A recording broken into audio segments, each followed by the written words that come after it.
Hi, இன்னைக்கு நம்ம என்ன பார்க்க போகிறோம்னா பூரிக்கு தொட்டுக்கிற உருளைக்கிழங்கு மசாலா எப்படி செய்யறதுன்னு நம்ம பார்க்க போகிறோம். சரியா?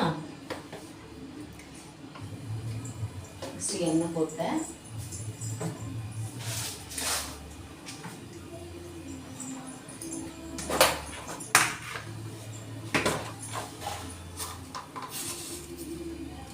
கடுகு,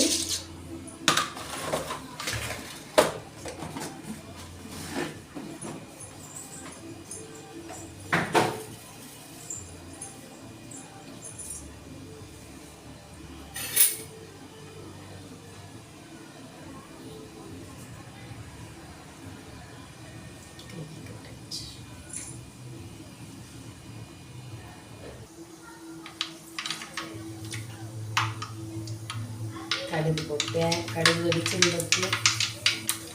நெக்ஸ்ட் என்ன பண்ணணும்?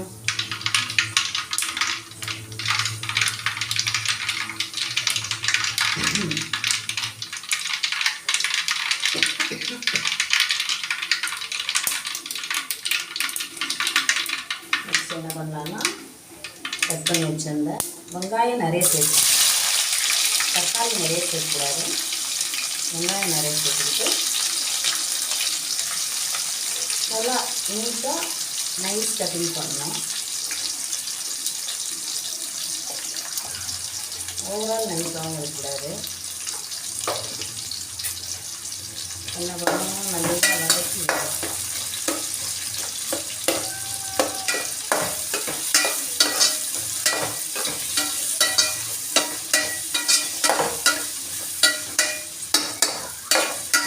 நல்லா வதக்கிட்டு நல்லா வதக்கணும்.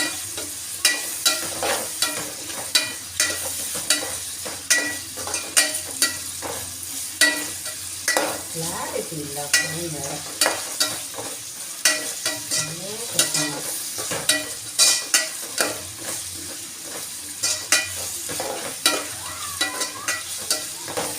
அதில் கட் பண்ணி வச்சுருந்த பச்சை மிளகாவை நம்ம போடணும். பச்சை மிளகா நிறைய போடணும். கொஞ்சம் அதுவும் ரொம்ப நிறைய போடக்கூடாது.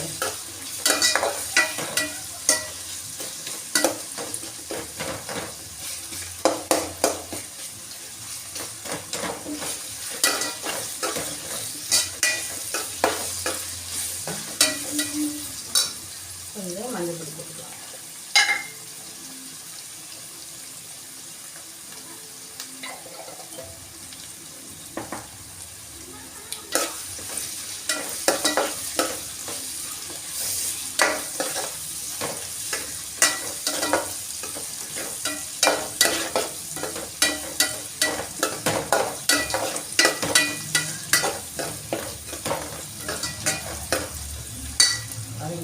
கட் பண்ணி வச்சுருந்த தக்காளி போட்டுக்கலாம். தக்காளி நிறைய போட மாட்டேன் நான். ஸோ வெங்காயம் தான் நிறைய போடுவேன். தக்காளி சும்மா லைட்டாக அந்த இதுக்காக தக்காளி போடுவேன். கருவேப்பிலை 2 கொத்து.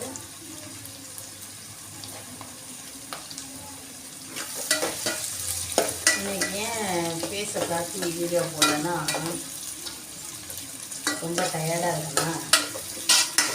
வெயில் அதான் எனக்கு செம்ம வெயில். வெளியே போயிட்டு வர்றதுக்குள்ள ஃபேஸெல்லாம் செம்ம டல்லாக ஆயிடுச்சு. ஸோ அதனால தான் வீடியோ வந்து போடுறேன்.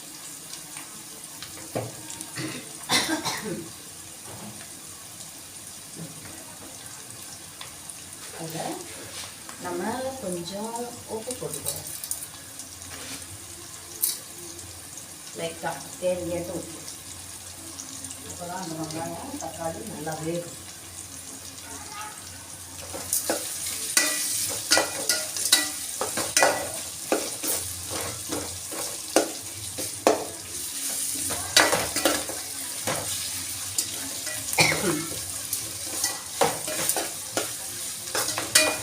கலர்ஃபுல்லாக இருக்குங்களா?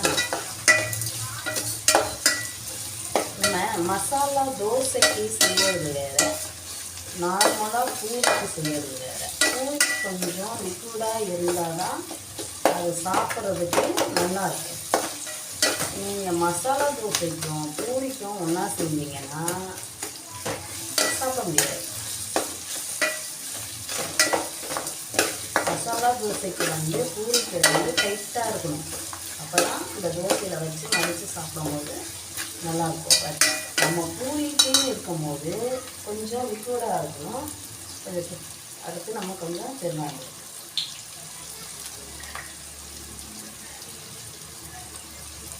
ஏன்னா நம்மளுக்கு உருளைக்கிழங்கு சில பேருக்கு செட் ஆகாது இல்லையா, கை கால் பிடிக்கும். அதனால் நம்ம கொஞ்சம் பெருங்காயம் சேர்த்துக்குவோம்.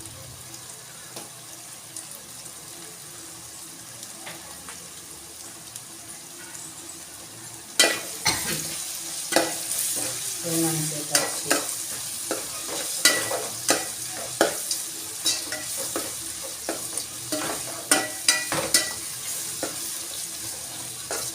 நல்லா ஃப்ரை ஆகிடுச்சா? இப்போ என்ன பண்ணணும்,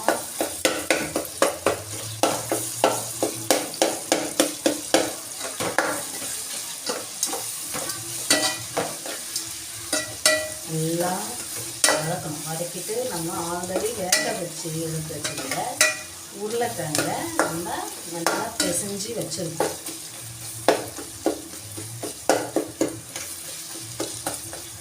பிசைஞ்சு வச்சுருக்கோமா? இப்போ என்ன பண்ணணும், நான் என்ன பண்ணுவேன்னா அந்த உருளைக்கிழங்குலேயே வந்து தண்ணி கொஞ்சம் விட்டு லூஸ் ஆகி வச்சுக்குவேன். லூஸ் ஆகி வச்சாதான் உங்களுக்கு அந்த லிக்விட் படம் வரும்.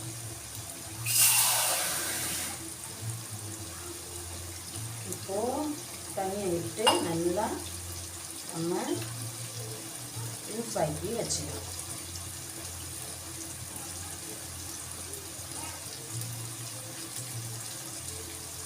இப்படி ஒன்றும் பாருமா நம்ம பார்த்தீங்களா, நான் இது வச்சுருக்கேன் பாருங்கள், லிக்விடாக வச்சுருக்கேன். இப்போது என்ன பண்ணணும், இதை இப்படி ஊற்றணும்.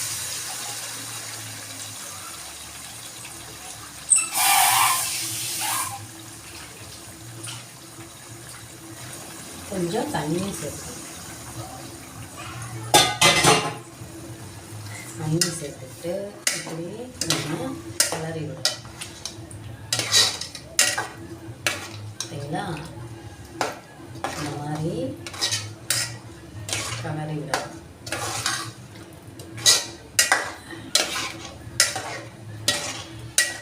கொஞ்சம் ஒரு ஒரு 3 நிமிஷம் அந்த மாதிரி தண்ணி மட்டும், அந்த கொதி தண்ணி வந்தோடனே நம்ம ஆஃப் பண்ணிடணும். ஏன்னா நம்ம கொஞ்சம் லிக்விடாக தான் வைக்கப்போம். ரொம்ப கட்டி ஆயிடுச்சுன்னா யாருமே சாப்பிட முடியாது. இதுதான் பூரி வித் ஆலு கிரேவி மாதிரி, பூரி வித் ஆலு மசாலா. பாருங்க, இந்த லிக்விட் பதம் வரணும்.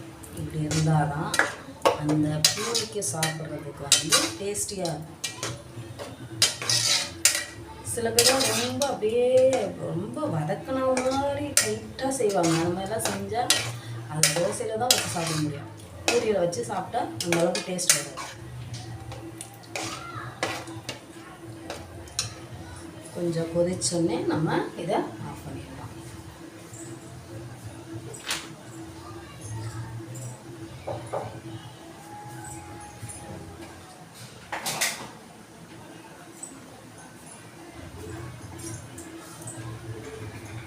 வந்துடுச்சு பார்த்தீங்களா, கொதிக்க வந்துடுச்சு. உப்பு கரெக்டாக இருக்கா பார்த்துக்கோமா.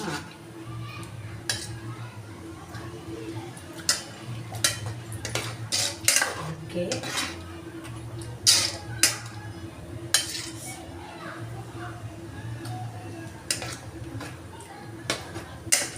Okay, super. இதுதான் அந்த டேஸ்ட்டு கொடுத்துருச்சு. ஒரு 2 minutes or 3 minutes கொடுத்தா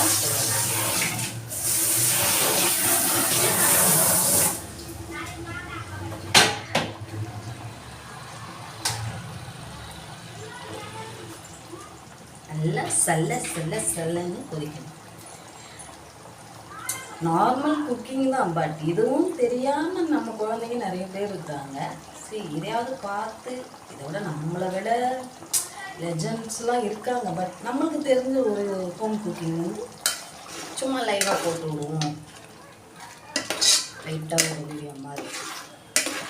அதாவது 1000 ரூபாயிலையும் சமைக்கலாம், 50 ரூபாயிலையும் சமைக்கலாம். அதுதான் ஒரு லேடிஸோட திறமை.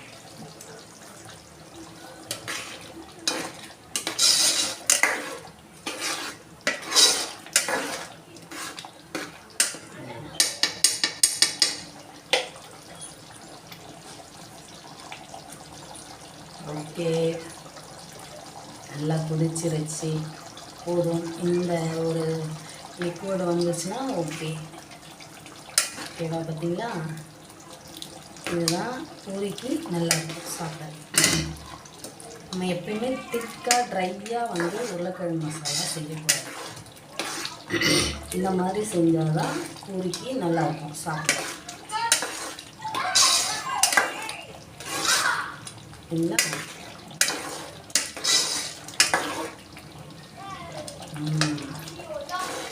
இது என்னன்னா ஃபுல்லாக ஆறுச்சுன்னா இன்னும் கொஞ்சம் டைட் ஆகும்.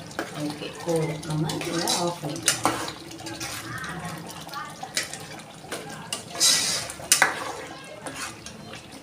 இப்போது இந்த பூரிக்கு நம்ம தொட்டு சாப்பிடும்போது கரெக்டாக ஈவனாக இருக்கும். ஒரு தோசைக்கு எப்படி ஒரு கார சட்னி சாப்பிடுமோ அந்த மாதிரி பூரிக்கு நம்ம இந்த உருளைக்கிழங்கு மசாலா இப்படியாக சாப்பிடுவோம்.